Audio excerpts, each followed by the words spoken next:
നീയും പഠിച്ച് ജോലി നേടണേ, ഇതുപോലെ ആവണം, ഞങ്ങളോ ഇങ്ങനെ മുതലാളിയുടെ കീഴിൽ ജോലിക്ക് നിൽക്കുക. ഇതാണ് എന്നെ വാശിയോടുകൂടി.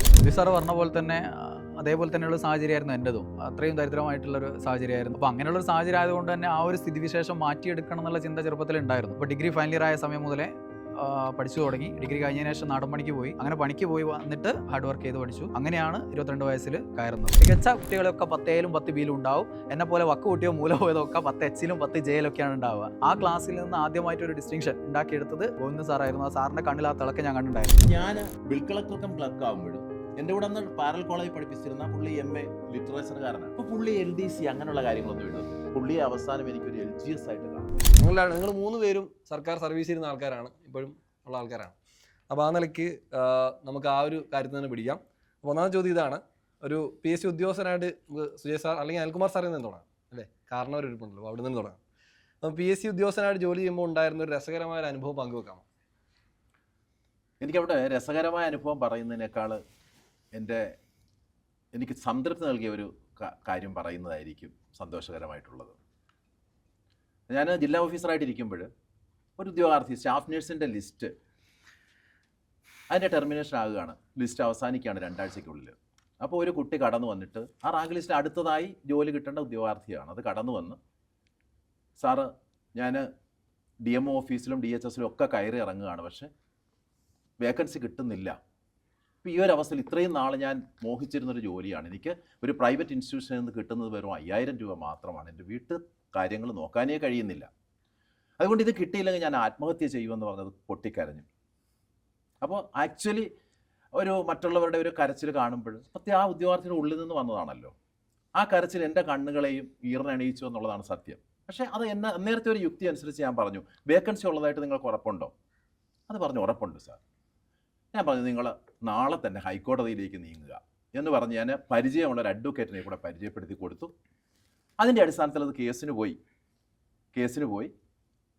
പിന്നീട് 6 മാസം കഴിഞ്ഞാണ് ലിസ്റ്റ് ക്യാൻസലായി. 6 മാസം കഴിഞ്ഞാണ് ആ കുട്ടിക്ക് ജോലി കിട്ടിയത്. അപ്പോൾ ആ കുട്ടി പിന്നീട് ആ ജോലി കിട്ടിയതിന് ശേഷം അത് അറിയിക്കാൻ വന്ന ആ ഒരു നിമിഷം അത് വളരെ സന്തോഷകരമായിരുന്നു. അപ്പോൾ ഒരു ദുഃഖത്തിൽ നിന്നാണ് ഒരു സന്തോഷം ഉണ്ടായത്. നമുക്ക് ഒരു പ്രതിസന്ധി ഘട്ടത്തിൽ ഒരാളെ അയാളുടെ വഴിത്തിരിവാകുന്ന രീതിയിലുള്ള ഒരു ഉപദേശം കൊടുക്കാൻ കഴിയും. അല്ലാതെ ഞാനിവിടെ PSC ഓഫീസറാണ്, എനിക്കെന്താണ് ഇത് കാര്യം? ധാരാളം ഉദ്യോഗാർത്ഥികളുണ്ട്, ചിലർക്ക് കിട്ടും, ചിലർക്ക് കിട്ടാതിരിക്കും. അപ്പോൾ അങ്ങനെ ഒരു തീരുമാനം ഞാൻ എടുത്തില്ല. അവിടെ അവരെ സഹായിക്കാനുള്ള, നമ്മൾ വഴിവിട്ടൊന്നും ചെയ്യുന്നില്ല, പക്ഷെ അവരെ സഹായിക്കാനുള്ള ഒരു തീരുമാനം നമ്മൾ എടുത്തു. അതിൻ്റെ ഫലമുണ്ടായി. അത് തീർച്ചയായും ഏറ്റവും ഇൻട്രസ്റ്റിംഗ് എന്നാണ് ചോദിച്ചത്.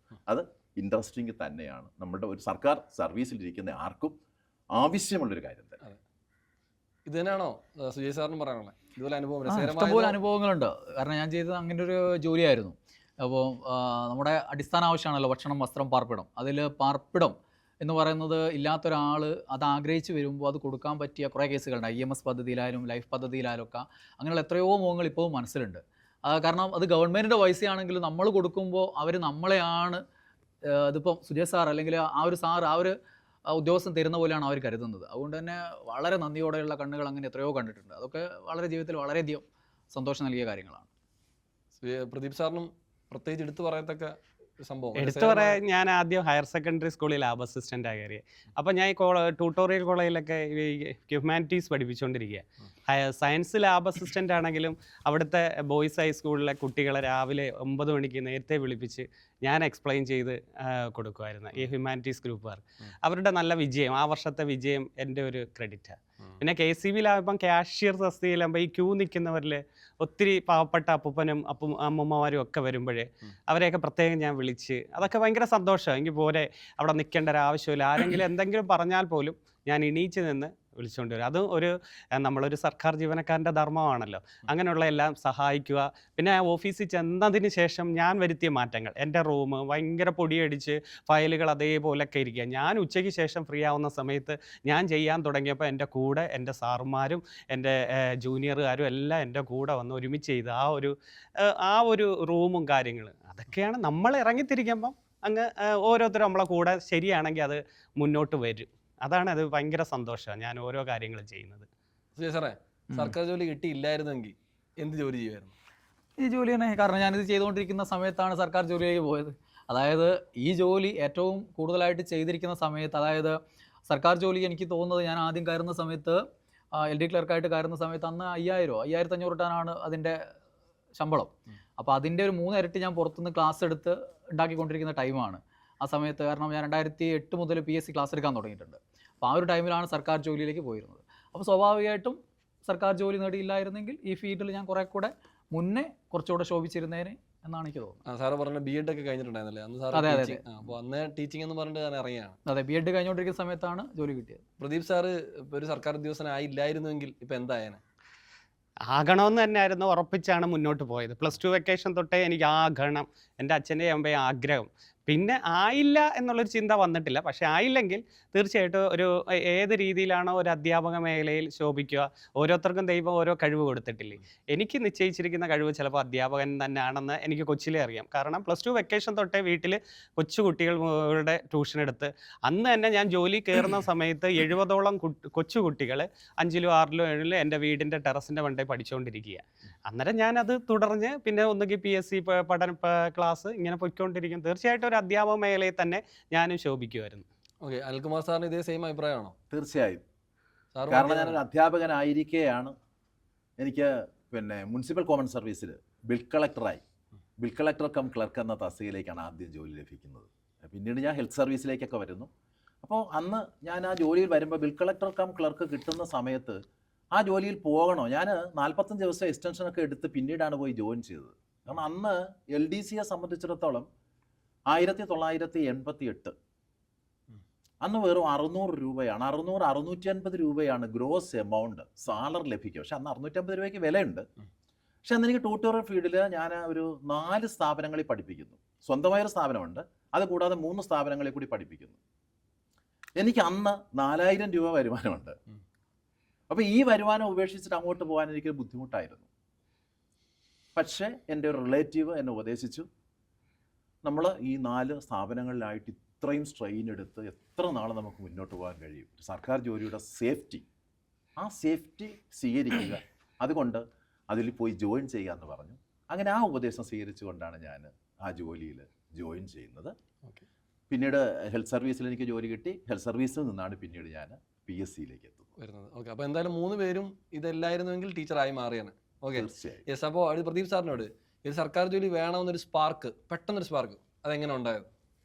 പെട്ടെന്ന് സ്പാർക്കല്ല, തീർച്ചയായിട്ടും ഞാൻ പണ്ടേ എൻ്റെ ഇൻ്റർവ്യൂവിലൊക്കെ കേട്ടിട്ടുണ്ട് സാധാ എൻ്റെ അച്ഛൻ്റെ അമ്മയുടെ അവസ്ഥ. അച്ഛനൊക്കെ കൂലിപ്പണിക്ക് പോകുന്ന സമയത്തായാലും അമ്മയൊക്കെ 5ാം ക്ലാസ് 6ാം ക്ലാസ് എൻ്റെ ഓർമ്മ വെച്ച നാൾ മുതലേ പറയും പഠിച്ചൊരു ഗവൺമെൻറ് ജോലി നേടണേ. ഇത് മാത്രമേ ഉള്ളൂ എൻ്റെ നാട്ടിൻപുറത്ത് നല്ലോ വലിയ ഡോക്ടറോ എഞ്ചിനീയറോ ആ ഒരു പേരേ അച്ഛൻ പറഞ്ഞിട്ടില്ല.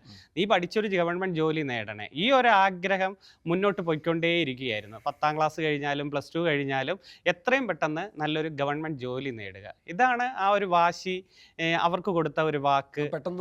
പെട്ടെന്ന് ആ കൊച്ചിലെ തന്നെ ആഗ്രഹമായിരുന്നു. കാരണം നാട്ടിൻപുറത്തൊരു ജോലി, ഗവൺമെൻറ് ജോലിക്കാരന് തന്നെ ആയിരുന്നു അവിടെ വില.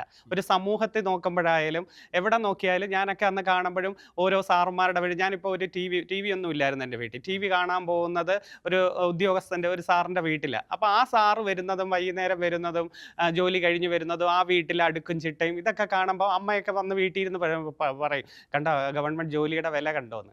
അതൊക്കെ നോക്കുമ്പോൾ നമ്മൾ പിന്നീട് വളർന്ന് വരുമ്പോഴും ഓരോരുത്തർ പറയുന്നത് കണ്ടിട്ടുണ്ട്. ഏതൊരു പൊസിഷൻ ആയാലും ആ ഒരു സ്ഥാനം പ്രൈവറ്റ് ജീവനക്കാരനൊക്കെ ഇപ്പോൾ ഗവൺമെൻറ് ജീവനക്കാർക്ക് തന്നെ കൊടുക്കും. നമ്മളിപ്പോൾ ഒരു ക്ലബ്ബിൽ ഒരു ഓണാഘോഷ പരിപാടിയായിട്ട് നോട്ടീസുമായിട്ട് കൊണ്ട് ചെല്ലുമ്പോഴായാലും ആ ഒരു ഗവൺമെൻറ് ജീവനക്കാരൻ്റെ വീടിൻ്റെ വാതിൽ മുട്ടുമ്പോഴോ ഗേറ്റ് തുറക്കുമ്പോഴോ നമ്മുടെ മനസ്സിൽ ഭയങ്കര ഒരു റെസ്പെക്റ്റ്. ഒരു ഫംഗ്ഷന് ചെല്ലുമ്പോഴായാലും ആ സാറേ ഇപ്പോൾ എവിടെ, ഇപ്പോൾ ഇനി എന്താ പ്രൊമോഷൻ എന്ന് ചോദിക്കുന്നത് ഭയങ്കര ഒരു റെസ്പെക്റ്റ് പോലെ. അതുകൊണ്ട് അത് കൊച്ചിലെ അച്ഛനമ്മമാർ പറഞ്ഞ് ശീലിപ്പിച്ചു, നീയും പഠിച്ച് ജോലി നേടണേ, ഇതുപോലെ ആവണം, ഞങ്ങളോ ഇങ്ങനെ മുതലാളിയുടെ കീഴിൽ ജോലിക്ക് നിൽക്കുക. ഇതാണ് എന്നെ വാശിയോടുകൂടി. സുജയ് സാറിന് അങ്ങനെ ഒരു സ്പാർക്ക് വന്നു, പെട്ടെന്നൊരു സ്പാർക്ക് വന്നു? പ്രദീപ് സാറ് പറഞ്ഞ പോലെ തന്നെ അതേപോലെ തന്നെയുള്ള സാഹചര്യമായിരുന്നു എൻ്റെതും. അത്രയും ദരിദ്രമായിട്ടുള്ളൊരു സാഹചര്യമായിരുന്നു. പട്ടിണി ഇല്ലാന്നുള്ള മാത്രമേ ഉണ്ടായിരുന്നുള്ളൂ. അപ്പോൾ അങ്ങനെയുള്ളൊരു സാഹചര്യം ആയതുകൊണ്ട് തന്നെ ആ ഒരു സ്ഥിതിവിശേഷം മാറ്റിയെടുക്കണം എന്നുള്ള ചിന്ത ചെറുപ്പത്തിൽ ഉണ്ടായിരുന്നു. നമ്മൾ എന്ത് കളിക്കാൻ പോവുകയാണെങ്കിൽ പോലും മറ്റുള്ളവരുടെ കൂടി, ഫ്രണ്ട്സിൻ്റെ ഒക്കെ കൂടി ഏത് തരികടയ്ക്കും പരിപാടിക്കും പോവുമെങ്കിലും ഉള്ളിൻ്റെ ഉള്ളിൽ രക്ഷപ്പെടാനുള്ള ചിന്ത ആ സമയത്തേ ഉണ്ട്. അപ്പോൾ അവരുടെ കൂടെ അതിന് പോവുകയും ചെയ്യും. അത് വന്നിട്ടുള്ള സമയത്ത് നമ്മൾ ജീവിതം മുന്നോട്ട് കൊണ്ടുപോകാനുള്ള വഴികൾ നോക്കുകയും ചെയ്യാറുണ്ടായിരുന്നു. അപ്പം പിന്നെ പെട്ടെന്ന് വന്ന സ്പാർക്ക് എന്ന് പറഞ്ഞാൽ എൻ്റെ അമ്മയുടെ ഇടത്തിയുടെ മകനാണ്. അപ്പോൾ അവൻ സർക്കാർ ജോലി നേടി. അവനാണ് ഞങ്ങളുടെ കുടുംബത്തിലെ ഏതറ്റെടുത്ത് നോക്കിയാലുള്ള ആദ്യത്തെ സർക്കാർ ജോലിക്കാരനാണ്. അപ്പോൾ അവൻ നേടിയപ്പോൾ അവനേക്കാളും മുന്നേ നേടണം എന്നുള്ള ചിന്തയായിരുന്നു. അവൻ 23 വയസ്സിലോ 24 വയസ്സിലാണ് നേടി. അപ്പോൾ അവനേക്കാൾ മുമ്പേ നേടണം എന്നുള്ളൊരു വാശിയായിരുന്നു. പിന്നെ അപ്പോൾ ഡിഗ്രി ഫൈനൽ ഇയർ ആയ സമയം മുതലേ പഠിച്ചു തുടങ്ങി. ഡിഗ്രി കഴിഞ്ഞതിന് ശേഷം നാടൻ പണിക്ക് പോയി. അങ്ങനെ പണിക്ക് പോയി വന്നിട്ട് വീട്ടിലിരുന്നിട്ട് ഹാർഡ് വർക്ക് ചെയ്ത് പഠിച്ചു. അങ്ങനെയാണ് 22 വയസ്സിൽ കയറുന്നത്. സ്പാർക്ക് എന്ന് പറയുന്നത് പ്രതീക്ഷേട്ടൻ തന്നെയാണ്. ഓക്കെ, അനിൽകുമാർ സാറിനും ഇതേ അനുഭവം തന്നെയാണ്?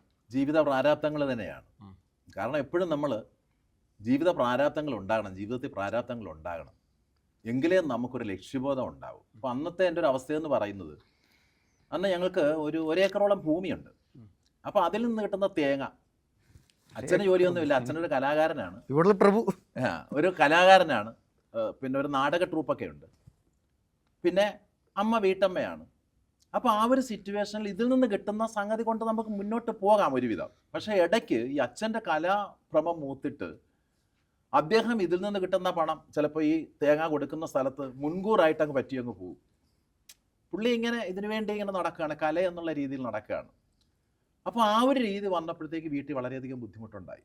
അപ്പോൾ എൻ്റെ അമ്മയുടെ കഷ്ടപ്പാടുകൾ ഞാൻ കണ്ടു വളരുകയാണ്.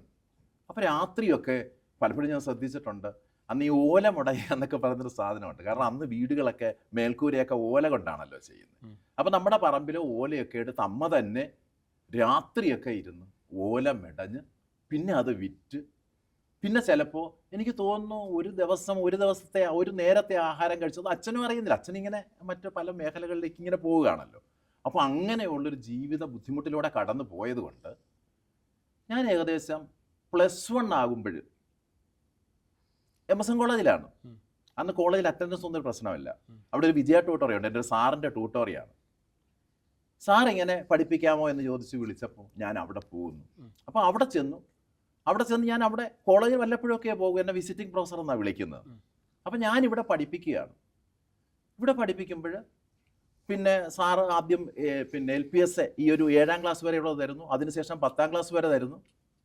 തുടർന്ന് സാറ് ഞാൻ ഡിഗ്രി സെക്കൻഡ് ഇയറിന് പഠിക്കുമ്പോൾ ഡിഗ്രി ഫസ്റ്റ് ഇയറിന് ക്ലാസ് എടുക്കാനായിട്ട് ഹിസ്റ്ററി ക്ലാസ് എടുക്കാൻ എന്നെ ഏൽപ്പിക്കുന്നു. അപ്പോൾ അങ്ങനെ ഒരു പശ്ചാത്തലത്തിലാണ് ഞാൻ ഈ ട്യൂട്ടോർ രംഗത്തേക്ക് കടന്നു വരുന്നത്. അപ്പോൾ അന്ന് തൊട്ട് എനിക്ക് സ്വയം, കാരണം എൻ്റെ വീട്ടിൽ അമ്മയുടെ ബുദ്ധിമുട്ട് ഞാൻ കാണുന്നുണ്ട്, അപ്പോഴവിടെ സ്വയം എന്തെങ്കിലും നേടണം. അതുപോലെ തന്നെ ജീവിതത്തിൽ സ്ഥായിത്വം കിട്ടുന്നതിന് ഒരു സർക്കാർ ജോലി എപ്പോഴും നമുക്ക് പ്രയോജനപ്പെടും. ആ സ്ഥായിത്വം ഞാൻ ഇന്ന് അനുഭവിക്കുന്നുണ്ട്.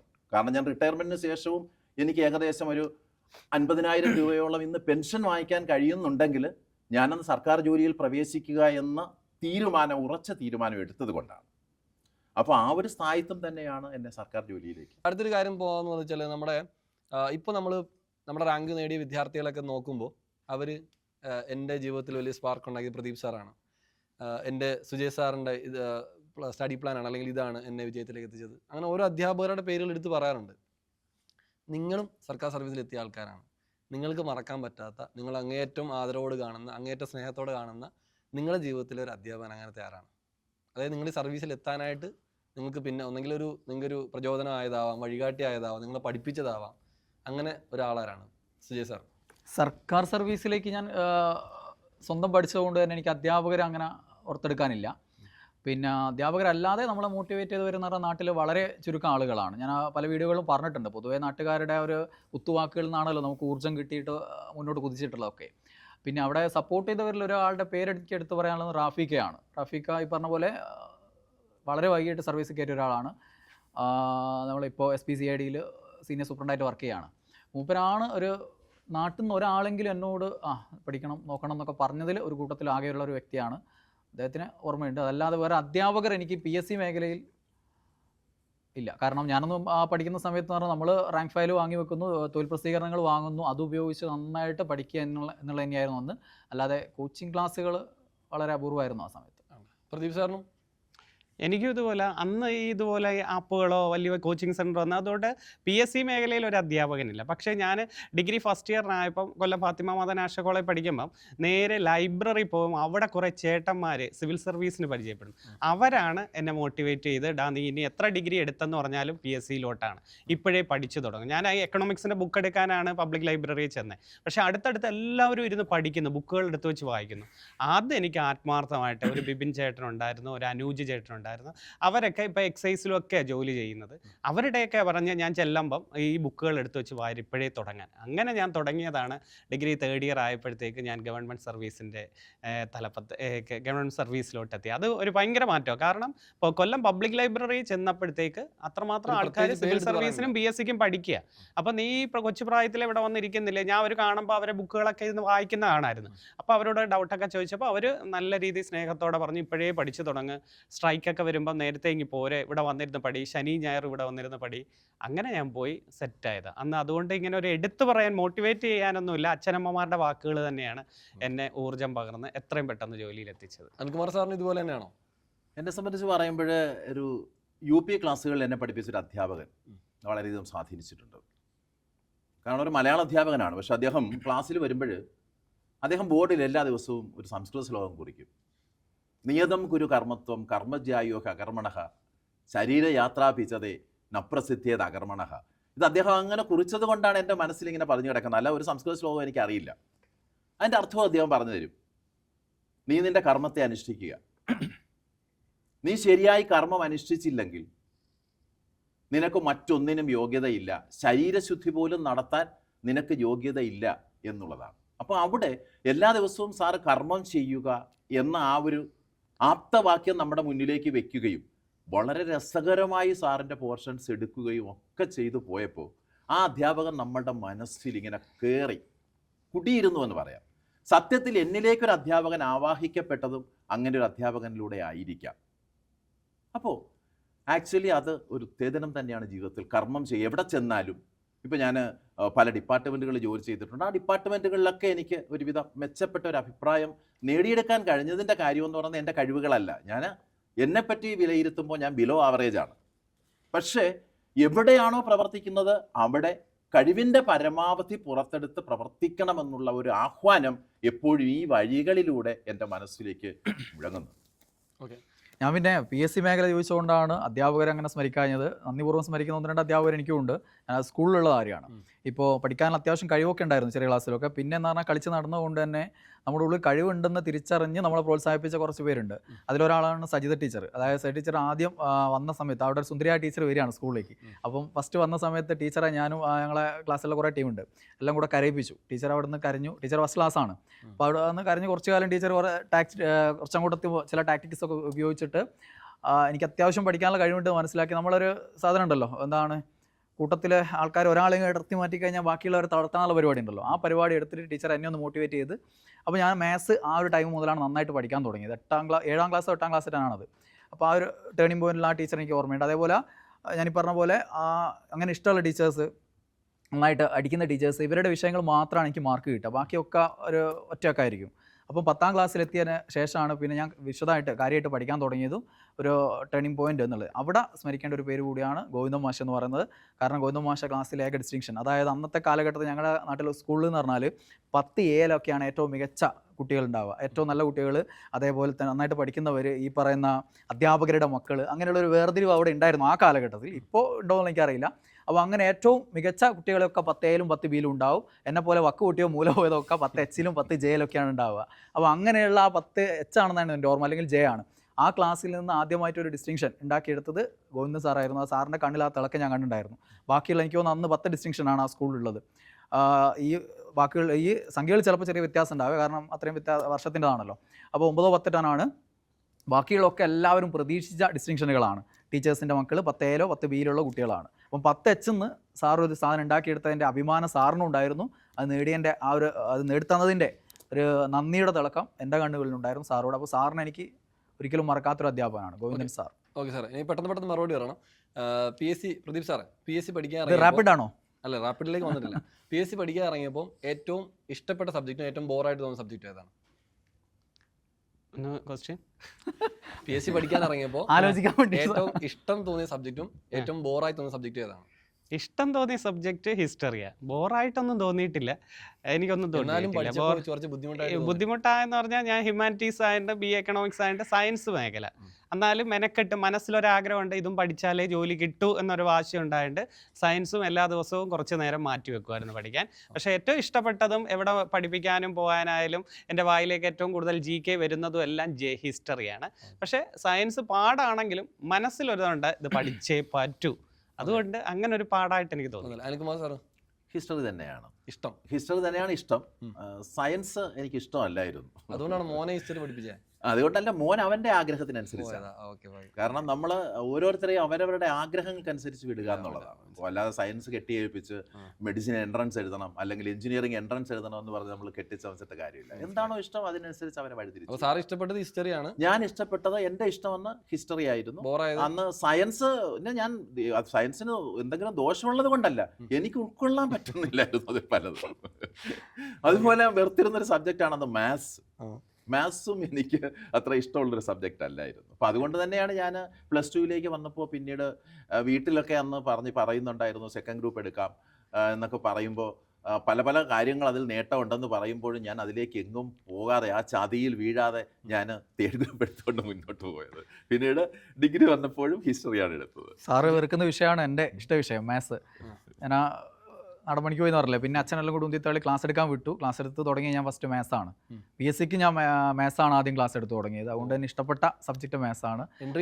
മാത്സ് എടുക്കാൻ പറ്റുമോ? അത് ഭാരിച്ച പണിയാണ്, അതുകൊണ്ട് അതിനിറങ്ങിത്തിരിക്കുന്നില്ല. പിന്നെ അത് ചെയ്യുന്ന നന്നായിട്ട് നല്ല ആത്മാർത്ഥമായിട്ട് അടിപൊളിയായിട്ട് ചെയ്യുന്ന അധ്യാപകരാണ് നമുക്കിപ്പോൾ ഉള്ളതും. അതുകൊണ്ട് ഏതായാലും ആ മേഖലയിലേക്ക് കൈവെക്കുന്നില്ല. എന്നാലും പിള്ളേരെ കമന്റ് വരുമെന്ന് നോക്കാം. അപ്പം സാർ ഇഷ്ടപ്പെട്ട വെറുത്ത വിഷയം ഏതായിരുന്നു? ബോറായി വിഷയങ്ങൾ എന്ന് പറഞ്ഞിട്ട് അങ്ങനെ ഒരു ബോറായിട്ടുള്ള വിഷയങ്ങളായിട്ട് അങ്ങനെ തോന്നാറില്ലായിരുന്നു. പിന്നെന്ന് പറഞ്ഞാൽ നമുക്കറിയാലോ, അന്നേരം ഒരു ചിന്ത ഉണ്ടാകുമല്ലോ, ഒന്നിനെ വെറുത്തിട്ട് കാര്യമില്ല, നമ്മളതിന് ഇഷ്ടത്തോടെ സമീപിച്ച് അതിനെ മെരുക്കിയെടുത്താൽ മാത്രമാണ് നമുക്ക് മുന്നോട്ട് പോകാൻ പറ്റുള്ളൂ എന്നുള്ള കാര്യം. ഓക്കെ, ഇനി അടുത്തൊരു ചോദ്യം, ചിലപ്പോൾ ഉത്തരം എല്ലാവർക്കും കോമൺ ആയിട്ട് വരുമായിരിക്കും. സർക്കാർ സർവീസിൽ വിദ്യാർത്ഥികൾ ഏത് പോസ്റ്റിൽ എത്തിപ്പെടണമെന്നാണ് അനിൽകുമാർ സാർ ആഗ്രഹിക്കുന്നത്? അല്ല, ആ കാര്യത്തിൽ എനിക്ക് ഉദ്യോഗാർത്ഥികളോട് പറയാനുള്ളത്, എന്താണോ ഏറ്റവും ആദ്യം കിട്ടുന്നത്, ഏർലിയസ്റ്റ് ആദ്യം കിട്ടുന്ന അതിലേക്ക് കയ്യെത്തി പിടിക്കുക. കാരണം എനിക്കറിയാം, ഇപ്പം ഞാൻ ബിൽ കളക്ടർ കം ക്ലർക്കാവുമ്പോൾ എൻ്റെ കൂടെ അന്ന് പാരൽ കോളേജിൽ പഠിപ്പിച്ചിരുന്ന പുള്ളി MA ലിറ്ററേച്ചറുകാരനാണ്. ഇപ്പോൾ പുള്ളി LDC അങ്ങനെയുള്ള കാര്യങ്ങളൊന്നും എഴുതത്തില്ല. ഞാൻ അധ്യാപക ജോലി മാത്രമേ എഴുതൂ, അല്ലെങ്കിൽ അതിനനുസരിച്ച് ഡിഗ്രി ലെവൽ വന്നാലേ എഴുതൂ എന്നൊക്കെ പറഞ്ഞ് നടന്നു. അപ്പം ഞാൻ സർവീസിൽ കയറി അങ്ങനെ പല മേഖലകൾ പിന്നിട്ട് ഇങ്ങനെ വരുമ്പോൾ പുള്ളിയെ അവസാനം എനിക്കൊരു LGS ആയിട്ട് കാണേണ്ടി വന്നു. അപ്പോൾ നമ്മൾ അങ്ങനെയുള്ള വാശി പിടിക്കാൻ പാടില്ല.